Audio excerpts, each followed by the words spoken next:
ऋषि मुनियों की पावन धरती, देश धर्म का नाता है।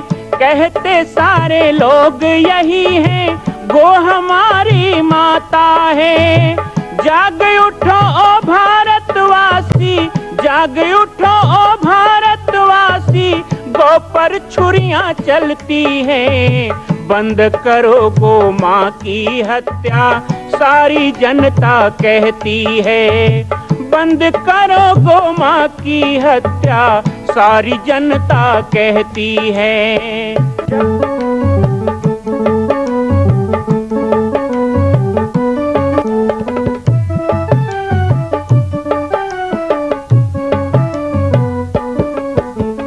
जगह जगह पर बूचड़ खाना, लाखों गौएं कटती हैं। किसे सुनाए व्यथा हमारी, नैना नीर बहाती हैं। रक्षा करना गौ माता की, रक्षा करना गौ माता की, गीता ज्ञान सिखाती है। बंद करो गो माँ की हत्या, सारी जनता कहती है। बंद करो गो माँ की हत्या, सारी जनता कहती है।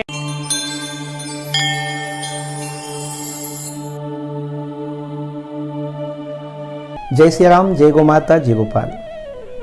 स्वागत है आप सभी का बचपन की यादें कार्यक्रम लेकर हम बाबा जी की पाती में आपके साथ हैं। लगातार 9 दिनों से आपने इस कार्यक्रम को देखा है और इस कार्यक्रम के बारे में बहुत अच्छे अच्छे विचार आज आपने हमें भेजे हैं। मेरे व्हाट्सएप नंबर पर हमारे बहुत से भक्तों, माताओं और नन्हे मुन्ने बच्चों के सवाल भी हैं। आज का कार्यक्रम हमारे 9 दिन के बचपन की यादें कार्यक्रम में जो बचपन के प्रसंग और साथ ही साथ दीक्षा कार्यक्रम, इससे संबंधित जो जिज्ञासाएं आई हैं, आज के कार्यक्रम में हम उन पर चर्चा करने वाले हैं। सबसे पहले हमारे पाटेश्वर सेवा संस्थान के सचिव श्री पुष्पराम लहरे जी, उन्होंने जानना चाहा है कि दीक्षा के उपरांत जंगल में आपका बचपन कैसे बीतता था, आपकी दिनचर्या कैसी होती थी, आपकी भजन पूजा साधना क्या थी, किस तरह से गुरुदेव ने आपको इस कार्य में दक्ष किया। इसके बारे में जरूर हमें कुछ बताएं ताकि हम और हमारे नन्हे मुन्ने बच्चे इसको सुन करके कुछ प्रेरणा ले सकें।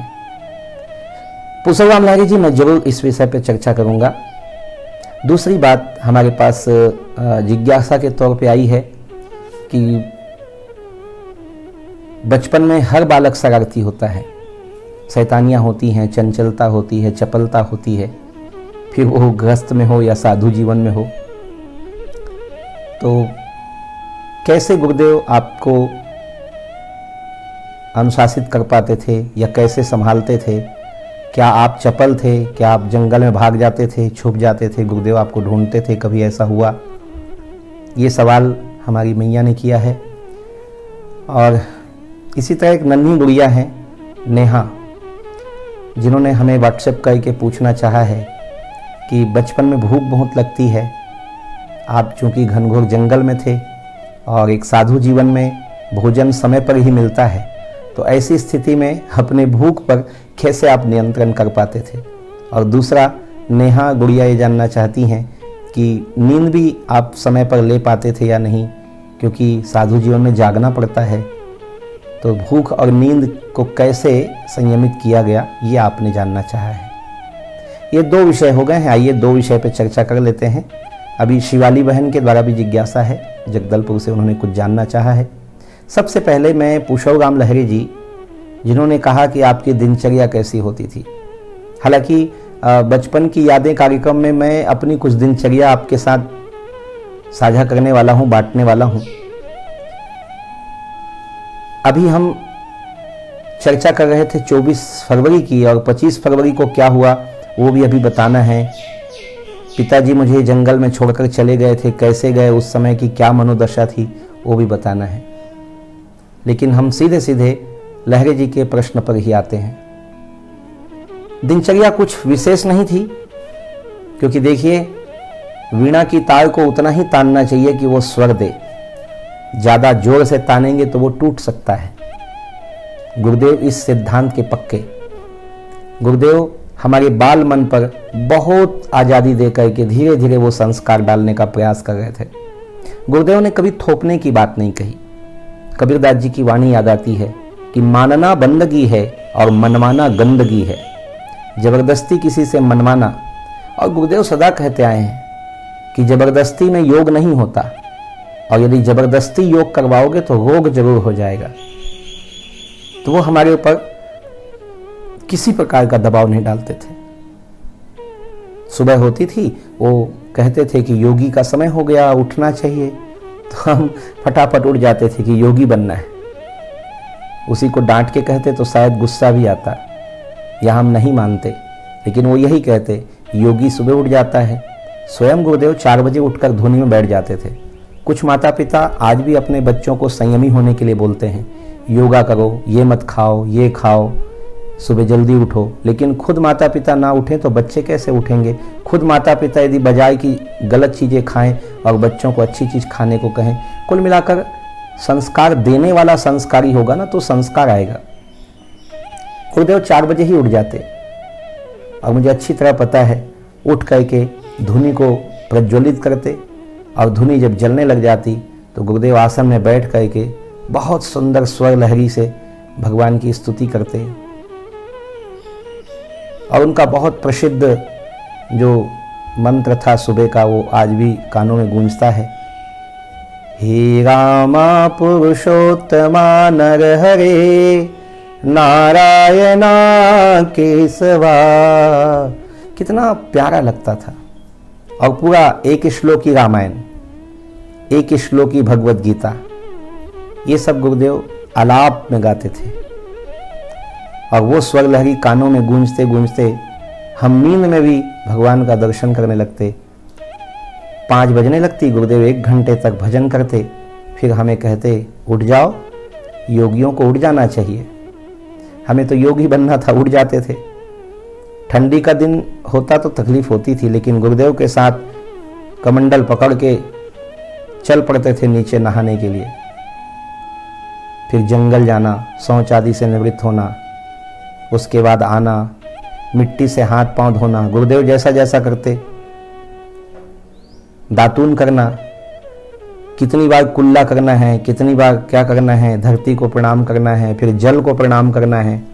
और ठंडे जल में जाके जब प्रवेश करते, पैर तक डालते तो लगता कि शरीर शून्य हो जाएगा, लेकिन गुरुदेव के साथ डुबकी भी लगा लेते। स्नान के पश्चात गुरुदेव पूजा करते थे तो हम बगल में बैठ जाते। गुरुदेव कभी कहते चंदन घसो, कभी कहते शंख मैंने बजा लिया धो के ले आओ, कभी कहते दिया जलाओ। इस तरह गुरुदेव के साथ पूजा हम देखते थे। गुरुदेव पूजा नहीं करवाते थे, वो करते थे, हम देखते थे। शालिग्राम जी की पूजा होती थी और हनुमान जी की पूजा, फिर आरती गुरुदेव करते थे। हम एक छोटी घंटी लेके पीछे पीछे घूमते। आरती के बाद प्रसाद मिलता, फिर उसके बाद जो भी चना चबीना हल्का जलपान फलहार होता, हमारा खेल शुरू हो जाता। गुरुदेव फिर अपने कार्य में लग जाते। कार्य क्या था, कुछ भोजन बना लेते। धुनी में गुरुदेव अपने ही हाथों से भोजन बनाते थे। 2-3 छोटे छोटे बर्तन होते थे, याद है, 2 छोटे पीतल के लोटा होते थे, एक में चावल बनता, एक में दाल बनता। गुरु चेला 2 ही तो थे, और प्रायः दिन में ही दाल चावल बनता, गुरुदेव बनाते, क्योंकि ठाकुर जी को भोग लगना है। ज़्यादातर आलू धुने में डाल दिया जाता, निकाल के चोखा बना लिया जाता। रात में भोजन नहीं बनता था। गुरुदेव एक पीतल के थाली में आटा लगा लेते, 2-3 आलू धुनी में डाल देते, और आटे का भी गोली बना करके और धुनी के अंदर डाल दिया जाता, और भजन शुरू हो जाता। गुरुदेव हारमोनियम लेके बैठते, हम आधा ऊँघते आधा सुनते, भजन सुनते रहते, और वो बाटी पक जाती, चिमटे से निकाला जाता, आलू निकाला जाता, और उसी थाली में जिसमें आटा लगाया गया था। गुरुदेव कहते ज्यादा बर्तन फंसाओगे फिर बर्तन मांजते बैठोगे, प्रपंच में ज्यादा रहोगे तो भजन कब करोगे, ज्यादा समय भजन में लगाओ। तो गुरुदेव दिन में भोजन बनाते और हम खेलते रहते। खेल भी क्या था, जंगल है, बंदरों के पीछे दौड़ना, इधर उधर उछलना कूदना, ज्यादा दूर नहीं जाते थे, आश्रम के आसपास ही रहते थे। कभी कभी बंदरों के पीछे लंबा दौड़ भी जाते तो जल्दी वापस आ जाते थे। एक गैया भी थी हमारे पास, गंगा नाम की। तो उस गैया के लिए कुछ कोमल कोमल पत्ते लाना, रोज पत्ते लाके उसके लिए पतरी सीलना। गाय के लिए पतरी सीलते थे क्योंकि उसको भोजन कराना है। ये भी एक शौक था, एक कार्य था। जानवर के डर से उसको ज़्यादा छोड़ते नहीं थे जंगल में। और गंगा इतनी अच्छी थी कि छोड़ भी देते तो केवल आश्रम के चारों तरफ घूमती, जंगल में नहीं जाती। और जैसे ही दोपहर में गुरुदेव भोजन के लिए घंटी बजाते, भगवान को भोग लग रहा है, घंटी बजती, तो वो गंगा भी दौड़ के आती और हम भी आ जाते। तो 1-2 घंटे खेलने में निकल जाता था। कभी कभी गांव के छोटे बच्चे भी आते थे तो उनके साथ भी थोड़ा खेल लेते थे, लेकिन ज़्यादा दूर नहीं जाते थे, कुआं तक बस। क्योंकि उस समय यदा कदा सांप बिच्छू दिख ही जाते थे, जानवरों की आवाज़ भी आती थी। इस तरह दिन का समय और दोपहर में गुरुदेव के पास बैठ के अच्छी अच्छी कहानियाँ सुनना। गुरुदेव थोड़ा सा लेटते भी, आराम करते, तो उस समय आश्रम में ही कुछ लिखना पढ़ना, कापियाँ थी मेरे पास और भजन भी बहुत थे, उसको याद भी करता था मैं। इस तरह शुरू का समय मेरा बीतता था। शाम हुआ फिर गुरुदेव के साथ स्नान करने जाना, आकर के फिर चंदन, गुरुदेव ही लगाते थे, चंदन तिलक मैंने लगाना सीखा नहीं था। और इस तरह संध्या हो जाती और रात्रि में फिर भजन शुरू होता, तो पूरा रात भर भजन चलता था। 12-1 बज जाते थे। हम तो गुरुदेव के पास ही सो जाते थे जब नींद आती। शुरू में तो मैं जल्दी सो जाता था। गुरुदेव को एक ही परेशानी हुई मुझसे कि शाम को भोजन वो कैसे मुझे कराएं, बड़े परेशान होते थे। क्योंकि जैसे ही सूर्य डूबता था मैं सो जाता था। अब भोजन तो पूजा आरती के बाद ही बनता था ना, कम से कम 8-9 तो बजते ही थे। तो गुरुदेव उठा के थक जाते, मैं उठता नहीं था। एक बार सोया तो उठता नहीं था, उठूं तो रोने लगता था। ये छोटी सी समस्या थी। तो इस प्रकार शुरू की दिनचर्या थी। धीरे धीरे दिनचर्या में बदलाव आएगा, मैं थोड़ा सा आपको बताऊंगा। जय सिया राम। मैं अपर्णा विश्वकर्मा स्वागत करती हूँ बाबा जी की पाती कार्यक्रम में आप सभी का। प्रणाम बाबा जी, जय सिया राम। आपके बचपन की यादें कार्यक्रम को देखकर मन में एक प्रश्न आता है। जब आप यहाँ आए तो बहुत छोटे थे, तो प्रायः बच्चे बचपन में अपने माता पिता को बहुत याद करते हैं। तो आप अपनी मैया और पिताजी को याद नहीं किया करते थे? बिल्कुल याद करते थे। और स्वाभाविक है, ऐसा प्रश्न सबके मन में आएगा अपर्णा। आप लोगों को तो लगता ही होगा कि आप अपने माता पिता से थोड़ा सा भी दूर होते हैं तो मन परेशान हो जाता है, या कल्पना करके भी डर लगता है कि हम उनके बिना कैसे रह पाएंगे। लेकिन कहते हैं ना कि करत करत अभ्यास के जड़मती होत सुजान, रसरी आवत जात ही सिर पर पड़े निशान। जैसे एक मामूली सी रस्सी कुएं के पत्थर पे बार बार चले। अब आप लोग कुआं जानते नहीं हैं, है ना, आप लोग नल वाले ज़माने में पैदा हुए हैं। तो हम जब बचपन में देखते थे कि कुएं पर पूरी रस्सी का निशान पड़ जाता था, कट जाता था पत्थर। ऐसे रस्सी से हम पत्थर नहीं काट सकते। तो कुल मिलाकर अभ्यास से जड़मती होत सुजान, तो हमें अपने द्वारा भी अभ्यास कराया गया। जैसा कि मैं आपको पहले पिछले भागों में बता चुका हूँ कि मुझे कोई पूछता था बड़े होके क्या बनोगे, तो कहता था साधु बनूंगा। यानी जो साधु शब्द है, संत शब्द है या संत जीवन है, अचानक आता तो शायद मैं भी घबरा जाता। इसीलिए कहते हैं बचपन से वो संस्कार मिलना चाहिए बच्चों को जिस संस्कार पे वो आगे कुछ बन सके। अब आप बताइए कि आपको डॉक्टर बनना है, लेकिन आपने कभी पढ़ाई नहीं की दवाई की, आपने कभी देखा ही नहीं है डॉक्टरों को, और अचानक से आपको पढ़ाई करने के बाद कोई सुई पकड़ा दे के सुई लगाओ। तो हमें बचपन से मन में एक भाव था, माता पिता के भी सुंदर वातावरण थे। और जैसा कि मैंने आपको बताया कि जब से मैया यहाँ से गई थी जामड़ी पाठ से, तो वो मुझे यहाँ की कहानियाँ बताती थी। तो मन में वो ताने बाने हम बुनने लग गए थे। वो शौक़ रहता था कि हम भी ऐसे बाबा जी बनेंगे, ऐसी हमारी भी जटा होगी, तो ऐसा होगा, तो ऐसे बाघ हम पर बैठेंगे। तो कहीं ना कहीं मन में वो साधुता जो है वो घर कर गई थी। तो उससे बहुत सहारा मिला। लेकिन हाँ, सबसे पहली बार जब पिताजी ने कहा कि अब हम घर जाएंगे, क्योंकि मैं बता चुका हूँ कि मुझे तो लगता था कि साधु बनना कोई कठिन नहीं है, सब तो है, साधु भी बन गए, गुरु जी भी हैं, पिताजी भी हैं, खेलने के लिए भाई भी है, सब तो है। अभी हमारी कोई हानि हुई ही नहीं थी ऐसा लगता था, क्योंकि तार अभी बंधा हुआ था पिताजी से। तो जैसे ही पिताजी ने कहा कि अब जाना है, जो कि प्रसंग में अभी आगे लेने वाला हूं इस कार्यक्रम में, तो एक पहला जो मन में आया कि कैसे, क्या ऐसे छोड़ के चल देंगे, कैसे छोड़ के चल देंगे, और ये चल देंगे तो हम कैसे करेंगे। गुरुदेव से अभी वो आकर्षण नहीं हुआ था, क्योंकि जब तक हम संसार के आकर्षण से बंधे रहेंगे ना, तब तक गुरु या भगवान उस पर प्रेम नहीं होगा। हम कितनों भी भजन गा लें, कुछ कर लें, बोल लें, इसीलिए तो कहते हैं कि सबकर ममता ताग बतोरी, बांध चरण निज मन बरडोरी।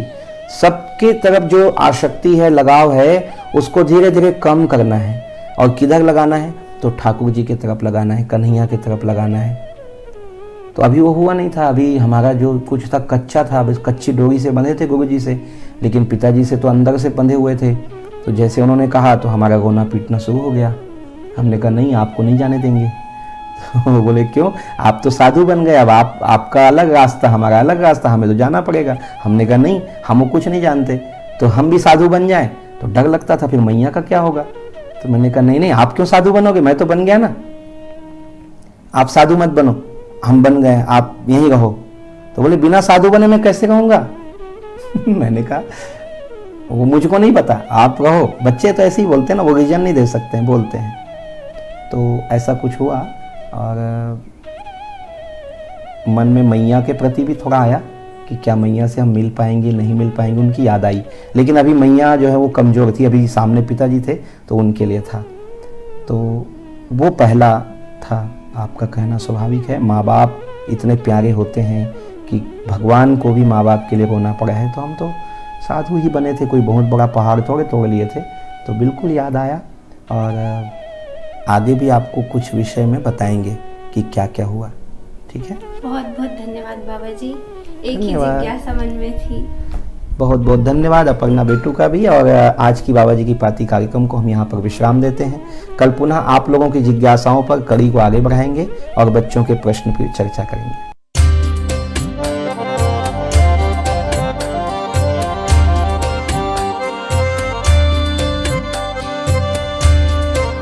मां कौशल्या की पावन जन्मभूमि छत्तीसगढ़ प्रांत में बालोद जिला में स्थित है श्री सर्वसिद्ध शक्तिपीठ जामड़ी पाटेश्वर धाम। परम पूज्य सद्गुरुदेव राजयोगी बाबा जी की तपस्थली श्री पाटेश्वर धाम और विश्व के अद्वितीय मां कौशल्या जन्मभूमि मंदिर निर्माण का दर्शन करने और इसी प्रकार समसामयिक विषयों पर अपना ज्ञान वर्धन करने के लिए और 10,000 गायों के लिए बनने वाले श्री हनुमान नंदीशाला गो अभ्यारण्य का समाचार प्राप्त करने के लिए आप सभी देखते रहें YouTube चैनल पर राम बालक दास, और हमारे चैनल को आप सभी सब्सक्राइब करें, घंटी का बटन दबाएं ताकि आप सूचनाओं से जुड़े रह सकें। जय श्री राम, जय गौ माता, जय गोपाल।